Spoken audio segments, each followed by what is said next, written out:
Hola chicos, buenos días. El día de hoy voy a repasar uno de los temas más importantes durante estas primeras lecciones y que va a ser además un tema muy recurrente, que es un tema que vamos a manejar durante todo este tiempo de su estudio de inglés, así es que me interesa que quede muy claro y que no tengan dudas acerca del verbo to be y también de los pronombres personales o el sujeto de la oración. Entonces, primero necesito aclarar los tipos de palabras que podemos encontrar tanto en el idioma inglés como en el idioma español. Lo primero es saber que hay diferentes clases de palabras dependiendo la función que cumplen dentro de la oración o lo que me indican. Y este primer tipo de palabras que estamos viendo generalmente son los verbos. Los verbos me indican acciones. Y dentro de esta categoría entra el verbo to be o verb to be. El verbo to be me indica una acción. Entonces, este tema tan importante que estamos viendo, que es el verbo to be, se trata pues de un verbo o de una acción. Y algo complejo para entenderlo en el español es que tiene dos significados, al mismo tiempo tiene dos significados en español, que es ser o estar.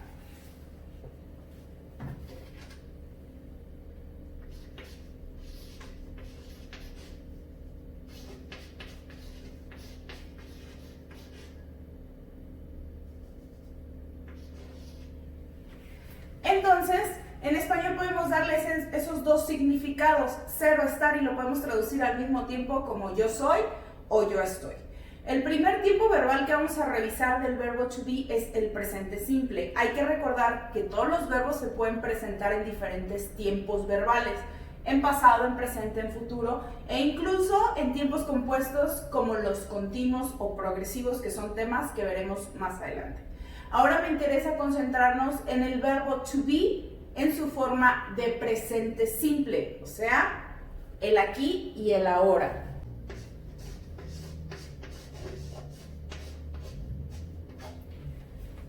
Como ustedes ya vieron, el verbo to be tiene tres formas en presente simple: am, is y are.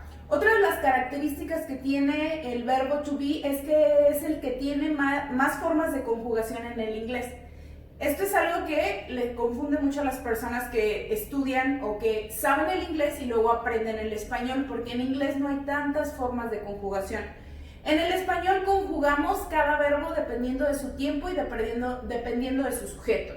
Así es: yo como, tú comes, él come, ellos comen, etc. Si se fijan, son diferentes terminaciones, son diferentes conjugaciones de los verbos. En el inglés no hay tantas conjugaciones, no hay una conjugación de cada verbo en cada tiempo y para cada sujeto. Normalmente el verbo se queda en una sola forma en un tiempo verbal y este es igual para todos los sujetos.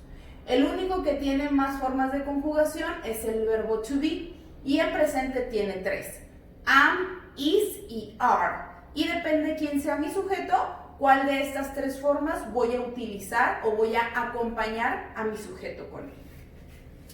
El am se utiliza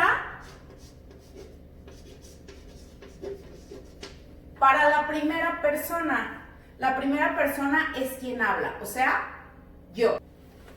En inglés, la primera persona es I, que es igual a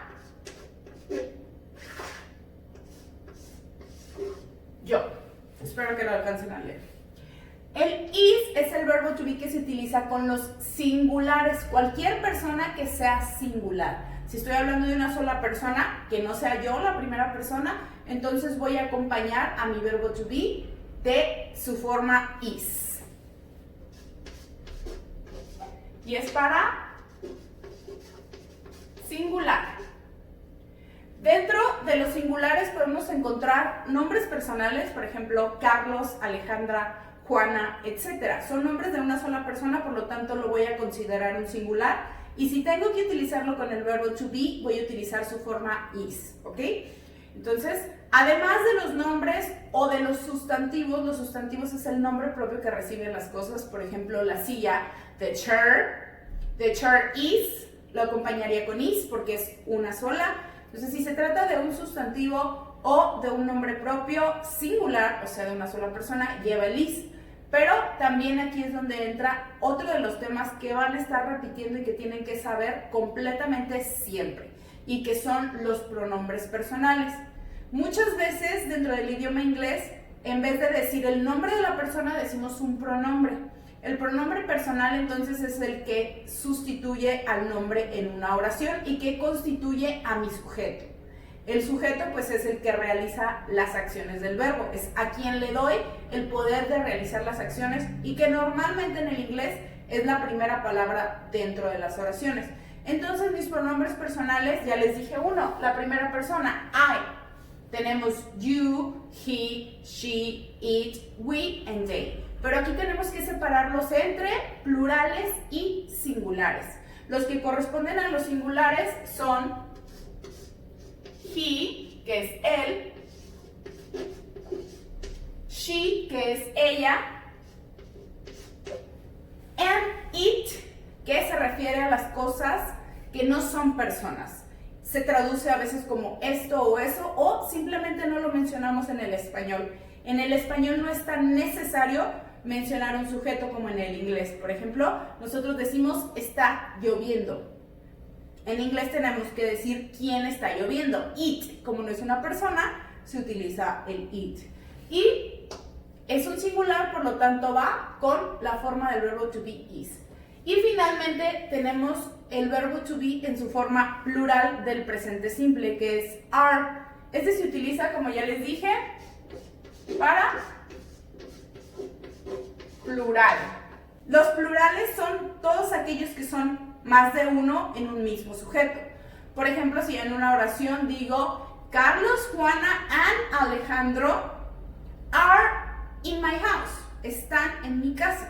Que recordemos que se pueden traducir como ser o estar. Son o están. Depende de lo que le siga a la palabra, lo que le siga como predicado, cómo lo voy a traducir o a interpretar. Entonces, los pronombres personales que corresponden a los plurales son you, we and they. You, que quiere decir tanto tú como ustedes, pero siempre se va a considerar plural. Aunque me refiero a una sola persona, siempre el you se va a considerar plural, por lo tanto, lo acomodo aquí. You, tú o ustedes. We, nosotros, que es la primera persona, pero en plural. Y finalmente, they, que significa ellos o ellas.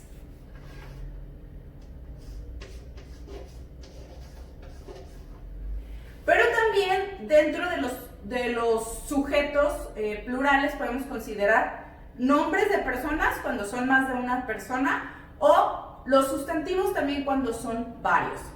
Chairs, sillas. Son plurales, entonces puedo utilizar con ello are, o más bien debo utilizar con ellas, con este sujeto, are. Ahora bien, ¿cómo aplico esto o cómo lo manifiesto, cómo lo interpreto en oraciones para expresar algo en inglés? Pues bueno, lo que quiero expresar en inglés a través de este tema es ser o estar. Quiero decir que algo tiene un cierto estado o es de alguna forma. Normalmente el verbo to be en presente se utiliza para hacer descripciones. I am tall, yo soy alto o alta. Entonces, normalmente vamos a seguir la estructura básica de cualquier oración que es tanto en inglés como en español, que es sujeto, verbo y predicado. Entonces, aquí les tengo algunos ejemplos de sujetos.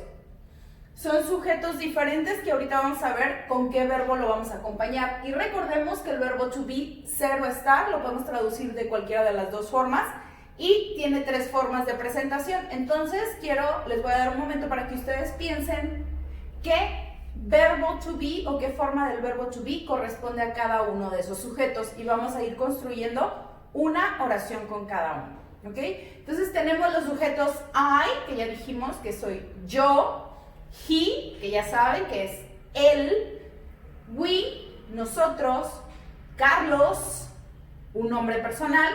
Y the flowers, las flores. ¿Ok? En plural, tiene una S. Estos van a ser mis sujetos. Les decía que la estructura es sujeto, ya lo tenemos. verbo y después predicado o complemento. Este es el que me termina de dar coherencia a la oración o me termina de dar la información que necesito para construir una oración. Tenemos el sujeto, entonces ahora, ¿qué verbo to be le corresponde a la primera oración, a la que inicia con I? Si ustedes lo recuerdan, lo acabo de decir, le corresponde am. I am. I am. Yo soy o yo estoy. Y aquí les voy a dar un complemento, un predicado que me permite ambas interpretaciones. I am crazy. Yo estoy loco. Yo soy alocado también puede ser. Entonces puedo traducirlo de las dos formas. Yo estoy loco o yo soy loco. No siempre es así. En otras ocasiones sí tenemos que traducirlo simplemente como soy o como estoy. Por ejemplo, I am in my house. Yo estoy en mi casa, ¿ok? Ahí sí tiene que ser yo estoy. No puedo decir yo soy en mi casa. Yo estoy.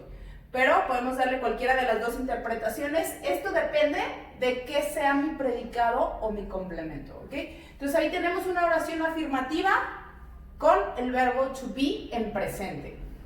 La siguiente, he, ¿cuál le corresponde? Si es un singular, teníamos am, is, are, ¿cuál le corresponde? Is. He is alone. Él está solo.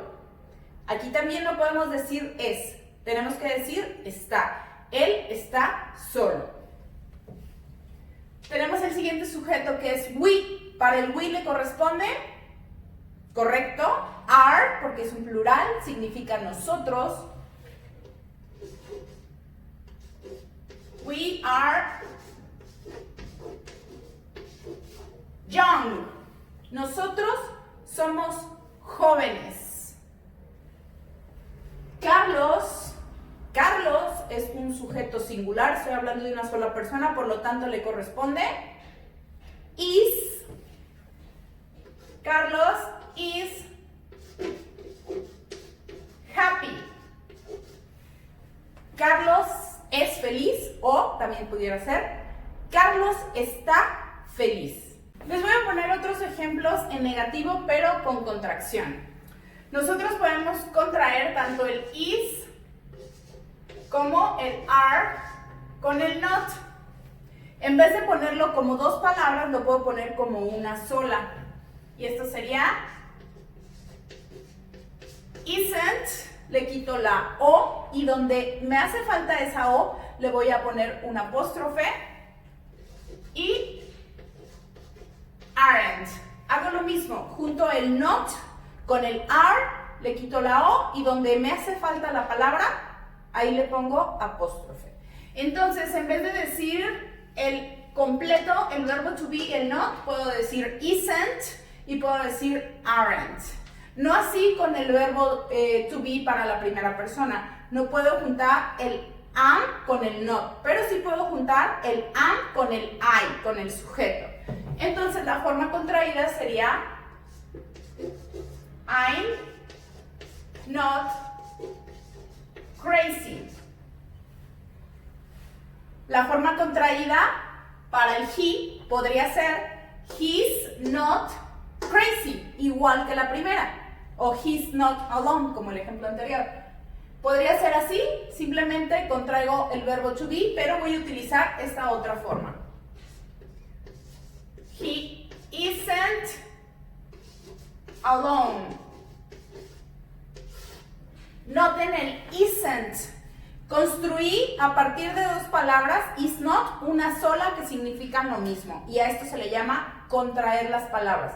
Se utiliza muchísimo en el idioma inglés para hacer más fluido el lenguaje. Entonces es muy probable que ustedes en vez de escuchar I am, van a escuchar I'm.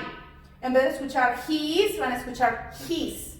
En vez de escuchar he is not, van a escuchar he isn't. ¿Ok? Estos son algunos ejemplos sobre las contracciones en inglés. Finalmente, un ejemplo diferente, el you. Recuerden que you, les digo que siempre lo van a considerar plural, aunque lo traduzcamos al español como tú. Como singular lo podemos traducir, pero en el inglés lo vamos a interpretar siempre como plural, por lo tanto, siempre se va a acompañar del are. Y la forma negativa del verbo to be are es aren't. You aren't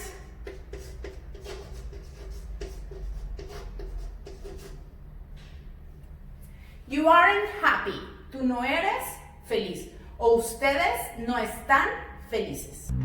Eso es para lo negativo, pero la tercera estructura de las que le hablé es la interrogativa, o sea, ¿cómo hacemos preguntas? En vez de decir, yo estoy loco, ¿cómo puedo decir, estoy yo loco? En español no solemos darle este intercambio de palabras, simplemente decimos, estoy loco, y lo que nos da a entender que es una pregunta es la entonación que le damos. Escrita, lo que nos da a entender que es una pregunta es los signos de interrogación, pero la estructura de la oración no cambia. En inglés sí tiene que cambiar. En inglés la estructura intercambia sus dos primeros elementos, es decir, no voy a iniciar con el sujeto y luego el verbo to be, sino que el verbo to be se convierte en una palabra que en el inglés le vamos a llamar auxiliar. El auxiliar es esta palabra que no tiene una traducción diferente al español, que solo me permite hacer preguntas o incluso hacer negaciones. Aquí el verbo to be se convirtió en un auxiliar negativo. Ahora lo vamos a convertir en un auxiliar para preguntas. Entonces, repasando, ya sabemos que la estructura de la oración afirmativa y negativa comienza con un sujeto. Y este sujeto puede ser un nombre, un pronombre personal o un sustantivo. Recordemos que los pronombres personales ustedes los deben de manejar súper bien y deben de conocerlos todos. Poniendo el ejemplo de la primera persona, para las oraciones afirmativas utilizo primero el sujeto y después el verbo to be.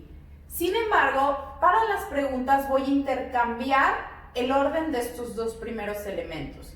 Entonces, en vez de iniciar mi oración con el I, voy a iniciar mi oración con el verbo to be, que se convierte en un auxiliar de pregunta. Entonces voy a decir,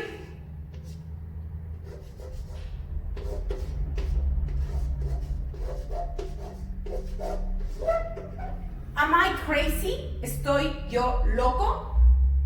Y también al traducirlo, lo tengo que intercambiar. En vez de decir, yo estoy loco, voy a decir, estoy yo loco, y así es como entiendo que mi oración en inglés es una pregunta. Intercambio los dos primeros elementos, tanto al escribirlo en inglés como al traducirlo al español. Entonces aquí, si lo completo, la oración sería en afirmativo, I am crazy, yo estoy loco, pero si lo transformo a pregunta sería, am I crazy? ¿Estoy yo loco? Otro ejemplo, porque funciona igual con todos los sujetos y con las tres formas del verbo to be.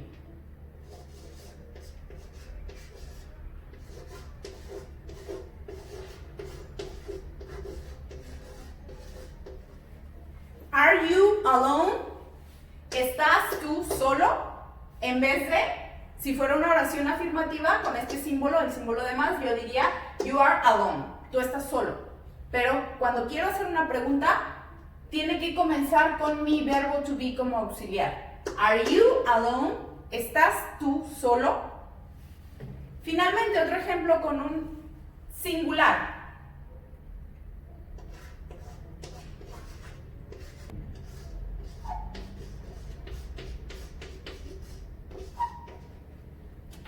Finalmente, con un singular, is Laura pretty? ¿Es Laura bonita? ¿O es bonita Laura? Cualquiera de las dos interpretaciones. En vez de, si fuera una oración afirmativa, Laura is pretty. Laura es bonita. Estoy afirmando, estoy asegurando. Pero si lo que quiero es preguntar, entonces tengo que iniciar con el verbo to be. Is Laura pretty?